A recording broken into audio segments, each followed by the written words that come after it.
దేవునికి స్తోత్రం కలుగును గాక. హల్లెలూయా. దేవుని యొక్క శక్తి నువ్వు కలిగి ఉన్నావు అంటే మనుషులకు అసాధ్యమైన కార్యాలు నువ్వు చేస్తావు అని చెప్పడానికి ఈ సాక్ష్యం ఒక ఉదాహరణ. ఒక సహోదరుడు చెన్నై కన్యాకుమారి నుంచి విజయవాడ నన్ను కలవడానికి వచ్చాడు.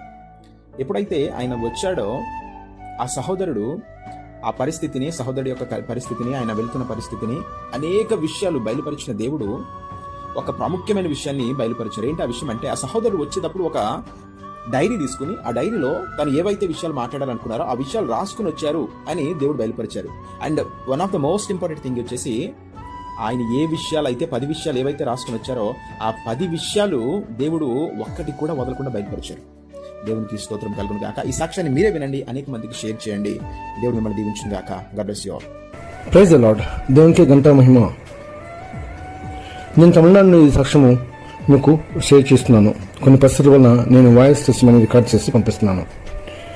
నేను ప్రొఫెట్ మిల్కీ గారి గురించి యూట్యూబ్ ద్వారా తెలుసుకొని ఫోన్ ద్వారా మాట్లాడటానికి ట్రై చేశాను. కానీ ఆయన బిజీగా ఉండటం వల్ల మెయిల్ పంపించాము. కానీ ఆయన ఎప్పుడు రిప్లై చేస్తారో మాకు తెలియదు. ఆశ్చర్యకరంగా మెయిల్ పంపిన నెక్స్ట్ రోజే నేను నా భార్య ఆయన గురించి మాట్లాడుకున్నప్పుడు సడన్గా ఆయన ఫోన్ చేశారు. తర్వాత రోజు అపాయింట్మెంట్ ఇచ్చి ఫాస్టింగ్తో నన్ను రమ్మన్నారు. నేను తర్వాత రోజు ఫాస్టింగ్తో ఆయనను కలిశాను. ఆశ్చర్యకరంగా నేను ఏమైతే విషయాలు రాసుకున్నానో ఆ 10 విషయాలు ఆయన నాతో మాట్లాడారు. అవేంటంటే, నా యొక్క విశ్వాసము, నా యొక్క ఆరోగ్యము, నా మిస్సెస్ ఆరోగ్యము, పిల్లల సెలబ్రేషన్ గురించి మరియు చెల్లి పెళ్లి విషయం గురించి నాతో ఆయన రాసుకున్నవన్నీ క్లియర్గా మాట్లాడారు. నా భార్యకి ఎసిడ్ ప్రాబ్లం ఉందని, నా కుమార్తె గురించి, చెల్లి గురించి కూడా వివరంగా చెప్పినారు.